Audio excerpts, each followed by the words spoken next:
सरकारी स्कूल जो है मेरा स्कूल, वहाँ पे डीसी मैम को हमेशा जाना चाहिए और बिना बोले वहाँ पे जाना चाहिए और उनको देखना चाहिए कि सच में वहाँ पे पढ़ाई हो रहा है या नहीं, या फिर बस स्कूल खुला है, बच्चे इधर से उधर जा रहे हैं आ रहे हैं, ये चीज़ बिल्कुल नहीं। एकदम वहाँ पर अचानक से उनको एंट्री करना चाहिए और तुरंत स्ट्रिक्ट एक्शन लेना चाहिए उनको, ताकि मतलब कुछ इम्प्रूवमेंट हो सके। सेकंड थिंग यहाँ पर शिक्षा के लिए मतलब शिक्षा के लिए हमेशा कुछ ना कुछ कार्यक्रम होना चाहिए, जिससे बच्चे भी उत्साहित हो सके, ताकि कुछ वो लोग भी कर सके। मतलब जैसे हमेशा क्विज होना चाहिए। ये चीज़ होता है, मैं ये नहीं बोल रही हूँ कि ये चीज़ नहीं होता है, बट और भी बेहतरीन किया जा सकता है, मैं यही बोलना चाहूँ। झारखंड में जैक द्वारा इंटरमीडिएट का रिजल्ट जारी किया गया है। चतरा से मनोज कुमार सिंह की पुत्री कॉमर्स में 93.2 पॉइंट लाकर जिला टॉपर बनी है। आइए उनसे जानते हैं कि सफलता का श्रेय किन्हें देते हैं, कितना उन्हें मेहनत करना पड़ा और क्या करना चाहते हैं। सीधा जोड़ते हैं, आइए सीधा जानते हैं। फ़र्स्ट ऑफ़ ऑल आप लोग को हम बहुत बहुत धन्यवाद बोलना चाहेंगे, क्योंकि आप लोग मेरा रिपोर्टिंग करने आए। एंड सेकंड थिंग, मेरे इस छोटे से अचीवमेंट का क्रेडिट मैं अपने फैमिली को देना चाहूँगी, जिसमें मेरे पापा, मेरी मम्मी और मेरे भैया आते हैं, और मेरी फ्रेंड जिसका नाम है रत्ना और राखी। वो कहते हैं ना, surround your self with people who uplift you up. इसका सेम मीनिंग मेरे पे एप्लीकेबल होता है, क्योंकि हम अपने आप को ऐसे लोगों के बीच में सराउंड किए, वो जो रियल में मेरे लिए बहुत हेल्पफुल रहे, जो हमको बहुत मोटिवेट किए, बहुत स्टिमुलेट किए, बहुत सपोर्ट किए, हर चीज़ में सपोर्ट किए। पहले बात तो पापा मम्मी हमको किसी भी चीज़ के लिए नहीं रोके। जब हमको जिस चीज़ का रिक्वायरमेंट होता था वो हम लोग को दिलाते थे। और मेरी फ्रेंड, एक तो मेरी फ्रेंड साइंस बैकग्राउंड से है और एक मेरी फ्रेंड कॉमर्स से है। साइंस बैकग्राउंड से जो फ्रेंड है वो हमेशा हमको बोलती थी, पहले तो हम डीमोटिवेट होते थे कि हम क्यों कॉमर्स ले लिए, हमको नहीं लेना चाहिए था, यहाँ पे कुछ भी नहीं है कॉमर्स के लिए। बट वो हमको हमेशा बोलती थी कि हर्षिता तुम कर सकती हो और तुम करोगी। एंड सेकेंड थिंग, हम स्कोर किए 93.2%। उसमें सबका सेम भागीदारी हुआ है। मेरे टीचर्स भी हेल्प किए हैं, बट एक होता है ना कि बस टीचर पे एक बच्चा डिपेंड होता है, तो मेरे साथ वो बिल्कुल नहीं था। पहली बात तो चतरा बहुत ही पीछे चल रहा है कॉमर्स को लेके, क्योंकि यहाँ पर कॉमर्स का फैकल्टी बहुत ही पुअर कंडीशन में है, यहाँ पे बिल्कुल भी अच्छा नहीं है। और साइंस, मेरे स्कूल में साइंस के 200 स्टूडेंट्स हैं, आर्ट्स में भी 200 है, कॉमर्स में बस 33 और 35 है। इसीलिए क्योंकि यहाँ पर ज़्यादा सुविधा ही नहीं मिलता है, और इस वजह से पेरेंट्स लोग भी सोचते हैं कि क्या क्या हम ये लोग को यहाँ पे क्यों रखें, यहाँ पे तो कुछ होता ही नहीं है, इस वजह से यहाँ पे कोई लेता भी नहीं है। और सेकंड थिंग तो यहाँ के पेरेंट्स का एक मेंटालिटी ही ये बन गया है।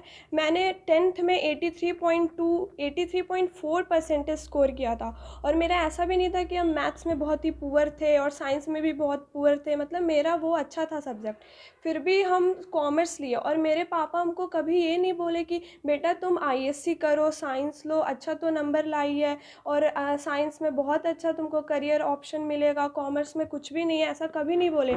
इनफैक्ट ये भी नहीं बोले कि अगर तुम कॉमर्स लोगी तो बस तुमको मुंशीगिरी करना पड़ेगा and all this kind of cheap things. मतलब मेरे पापा मम्मी कभी नहीं बोले। बस मैं ये बोलना चाहती हूँ कि यहाँ के पेरेंट्स यही सोच बैठते हैं कि अगर मेरा बच्चा 10th में बहुत अच्छा स्कोर कर लिया तो उसको साइंस ही लेना चाहिए, साइंस में ही सब कुछ है। बट ऐसा बिल्कुल नहीं है। आपको स्टूडेंट का मेंटालिटी भी जानना चाहिए कि वो इंटरेस्ट किस चीज़ में, उसका इंटरेस्ट कहाँ पे लाई करता है। तो हम यही बोलना चाहेंगे कि कभी भी प्रेशर मत कीजिए कि नहीं साइंस ही लो, साइंस ही लो। नहीं, कॉमर्स लेके भी, आर्ट्स लेके भी बहुत कुछ किया जा सकता है, और ये बहुत ही प्रूफ है। मतलब बहुत ही ज़्यादा लोग हैं जो साइंस लेके कुछ नहीं कर पाया, वो कॉमर्स और आर्ट्स लेके कर रहा है। तो मेरा सबसे यही निवेदन है, खास करके वो पेरेंट्स है जो मतलब सोच बैठते हैं कि नहीं साइंस लेगा तभी आगे बढ़ेगा। क्या संसाधन का काफ़ी अभाव रहा, प्रोफेसर हाँ, भी नहीं, हाँ। एक ही प्रोफेसर के बदौलत जो है पढ़ाई की चला, तो ऐसे में आप तैयारियां कैसे की? ये तो एकदम ट्रुथ है कि यहाँ पर बिल्कुल भी अच्छा सोर्स नहीं है।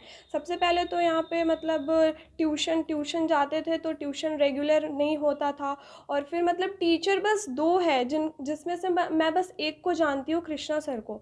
वो कृष्णा सर अकेले सारा कुछ हैंडल करते थे, और आप खुद ही सोचिए एक टीचर 5-5 सब्जेक्ट कैसे पढ़ा सकता है, ये पॉसिबल ही नहीं है। फिर भी वो सर हेल्प किए, ऐसा नहीं है कि वो हेल्प नहीं किए। तो मतलब मेरा ओवरऑल जो एक्सपीरियंस रहा कि मैं इतना अच्छा स्कोर कैसे कर पाई, तो वो था यूट्यूब। बहुत लोग कहते हैं कि सोशल मीडिया यूज़ नहीं करना चाहिए, उससे माइंड डिस्ट्रैक्ट होता है, बट ऐसा बिल्कुल नहीं है। अगर आप सोशल मीडिया को सही से यूटिलाइज़ कीजिएगा तो आप बहुत अच्छा कर सकते हैं। जैसे मैंने टेलीग्राम यूज़ किया, टेलीग्राम भी एक सोशल मीडिया के ही अंतर्गत आता है, बट टेलीग्राम में भी आपको अच्छे अच्छे सोर्स मिलेंगे जिससे आप अपना स्टडी को बूस्टअप कर सकते हैं, अपना रिवीजन कर सकते हैं। यूट्यूब में अगर आप चाहो ना, तो वो कहते हैं ना, ढूंढने से भगवान भी मिलता है, सेम एप्लीकेबल होता है यूट्यूब से। अगर आप यूट्यूब में किसी भी चीज़ को सर्च करोगे वो ऑफकोर्स मिलेगा। तो मतलब ऐसा आप बिल्कुल मत सोचिए कि टीचर नहीं है तो आप नहीं पढ़ सकते, ऐसा नहीं है। बस घर पे आप माहौल बनाइए, अपने आसपास बहुत अच्छे लोगों के साथ रहिए जो आपको हमेशा मोटिवेट करते रहे, और यूट्यूब से पढ़िए, यूट्यूब से भी पढ़ के आप बहुत कुछ कर सकते हैं। सबसे बड़ी बात कि लोग जो प्रखंड के में जो निवास करते हैं बच्चे, वो डिमोटिवेट हो जाते हैं अपनी पढ़ाई को लेकर के कि टीचर के अभाव में या अन्य संसाधन के अभाव में। उनके लिए क्या मैसेज देना चाहेंगे?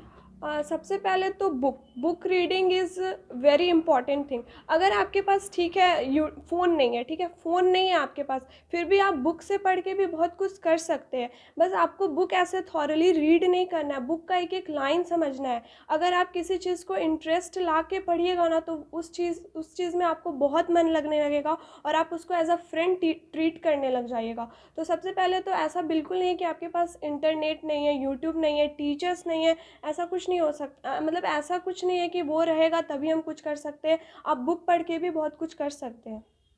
आप आगे की पढ़ाई जो करेंगी, क्या बनना चाहेंगे आप?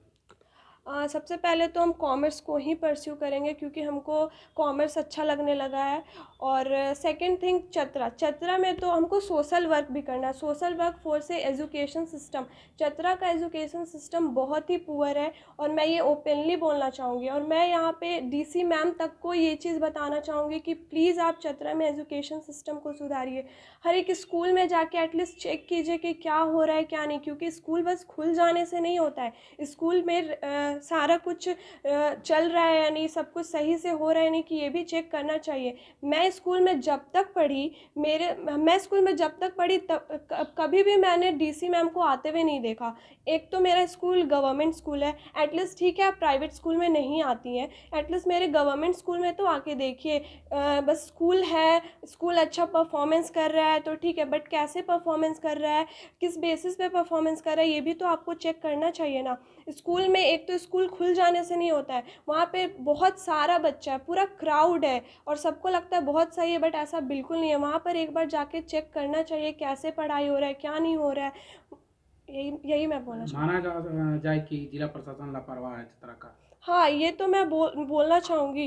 ख़ास करके शिक्षा के प्रणाली में मैं बोलना चाहूँगी, यहाँ का शिक्षा बहुत ही बेकार है। इस वजह से यहाँ पर ज़्यादातर बच्चा बाहर चले जाते हैं पढ़ने के लिए, यहाँ से कोई पढ़ नहीं पाता। ऐसा बिल्कुल नहीं, आप यहाँ से भी पढ़ सकते हैं, बस थोड़ा तो शिक्षा का सुविधा सबको दिलाइए।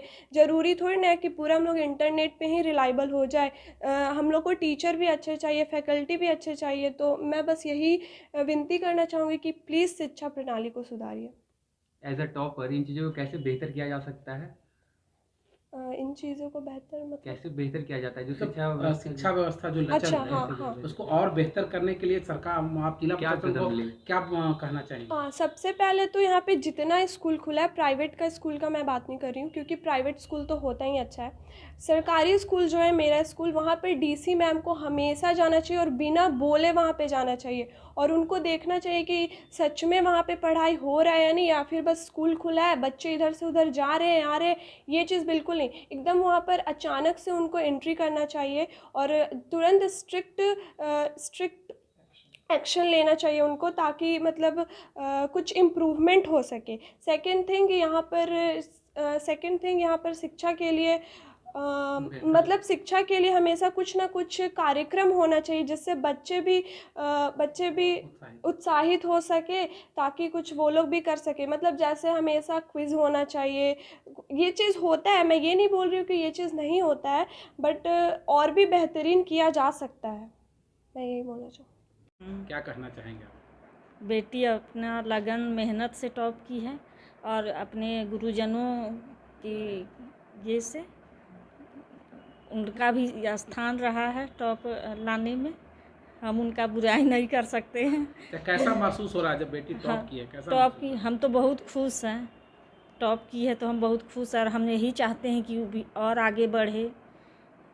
जब बहुत सारे आज भी ऐसा प्रथा है कि बेटियों को पढ़ाई लिखाई के लिए लोग बाहर नहीं भेजते, उनके लिए आप क्या संदेश देना चाहेंगे? नहीं नहीं, ये तो गलत है।